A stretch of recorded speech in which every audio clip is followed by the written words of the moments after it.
తర్వాత ఉషోదయాన కార్తీక దీపోత్సవం, కార్తీక దీపారాధన చేస్తే కూడా ఆనందం అంటారు. అలాంటిది కార్తీక మాసంలో ఏ చిన్న కార్యక్రమం తలపెట్టినా అది విజయానికి, అలా సనాతన ధర్మానికి, హిందూ సాంప్రదాయానికి, మనం చేసే కార్యక్రమాల ఫలితాలు దక్కడానికి కార్తీక మాసం నోములుగా కొంతమంది చేస్తారు.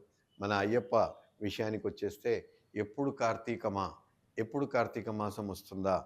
అనే ఎదురు చూసేవారికి కార్తీక మాసం ఒక పండుగ, ఒక వాతావరణంలాగా ఉంటుంది. ఇందులో ఈ కాలంలో శీతల స్నానం, ముందే చలి, అందులో ఇంకా శీతల స్నానం. ఇలాంటి దీక్షకు పరిపూర్ణమైన ఆరోగ్య ప్రధానమైన మాసం ఏదైతే ఉంది అంటే కార్తీక, మార్గశిర మాసాలు.